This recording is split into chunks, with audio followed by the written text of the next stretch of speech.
Okay, so a friend of mine asked me some questions about Link Detox Boost.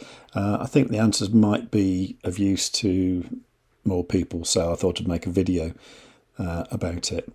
Now, what he was saying was that when you use Link Detox Boost, do you submit URLs or domains? Now, first of all, what Link Detox Boost does, how it does it is a secret. It's a LinkResearchTools secret. But essentially what it does, it forces Googlebot to crawl the URLs or domains that are in the disavow file. So the idea is that speeds up the process of the disavow. Otherwise, you have to wait for Google to crawl those domains or URLs before it happens. So it speeds things up. Okay. So my thinking is say for example with this site, I've produced this disavow file and it's all domains. I mean, I generally don't disavow much by URL unless it's something like one particularly spammy article on an authority site or something like that. Maybe the exception of things like .edu links sometimes, that kind of thing. But generally I do disavow by domain because that seems to make a difference, and disavowing by URL doesn't seem to.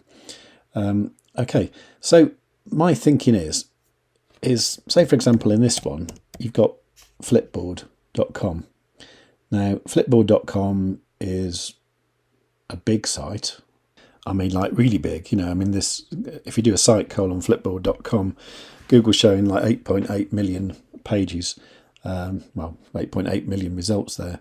However, I have seen Flipboard given as an example in failed reconsideration requests by Google when I've been fixing manual actions. So generally it just gets abused, and so that's why I wanted to disavow it in this case.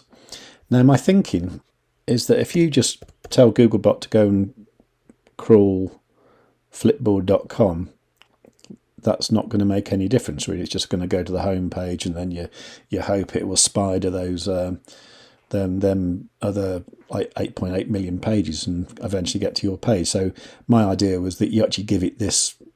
So my idea is to actually give it this actual URL to crawl rather than flipboard.com.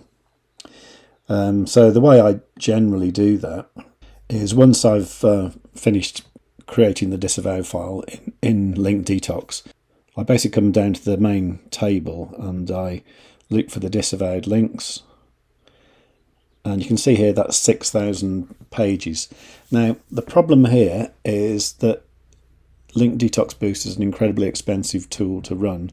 I get something like 120 credits a year, and each credit will do 300 lines of a disavow file. So obviously if you're doing 300 domains, that's not too bad. 300 pages, it can eat it up really quickly. So what I tend to do is to look at the verified links and then feed those verified URLs. So that's actually where Link Detox found an actual link. You feed that into Link Detox Boost. So basically what I would do, I would come over to the verified links and then I would look for the disavowed ones, and then you can see here I've got 2,355, so I'd export that as a Excel file. Okay, and then download that, so bring that up in Excel. What I then do, let's just get rid of that. So here you've got your list of URLs. Now you can, what you can do here as well is if you look through it, you can see that there's quite a lot of duplicates. So you can save some credits by just filtering out the duplicates. So if I remove the duplicates, okay, so I've got 2,346 remaining, which is a lot better than 6,000. So all I'll do now is copy those and go back to Detox. And you see, if I was just click Link Detox Boost there, you'll see that by default it just pulls in the disavow file. So I don't want to do that, so I'll get rid of that, paste in my URLs. I mean, I could probably trim it down even more by, say, for example, you know, these ones here.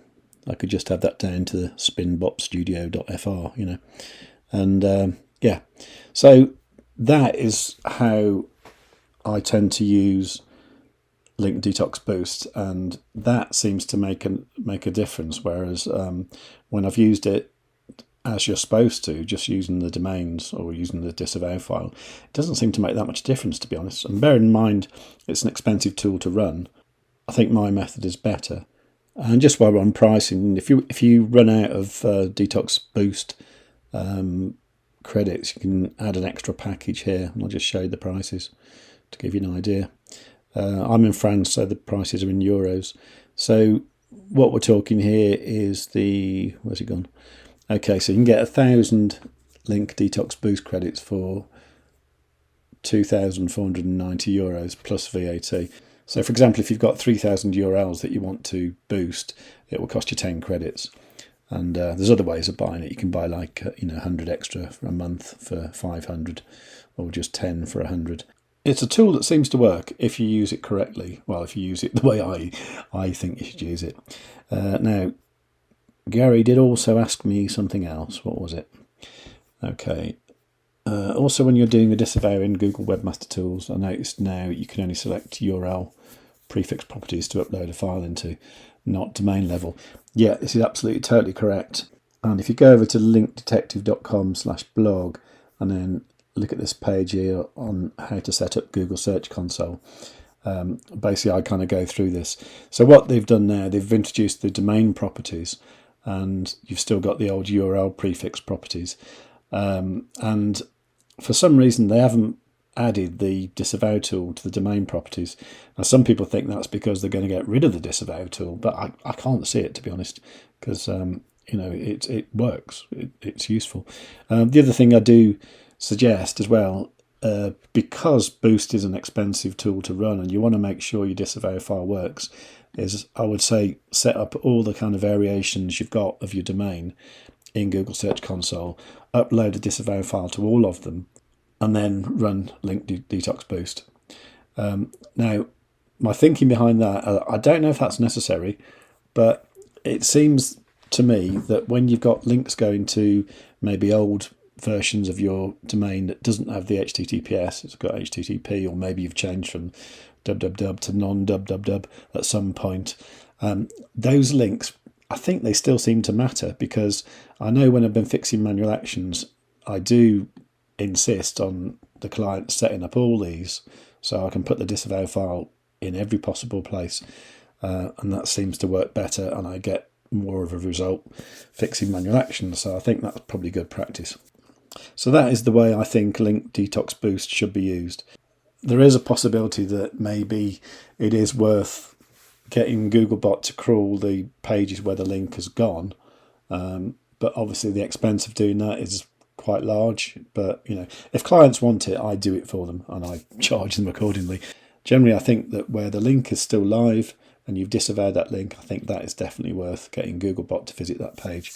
And of course, the disavow files there with the ones that aren't boosted anyway, like the dead ones. So eventually Googlebot will crawl those. It's just a matter of time.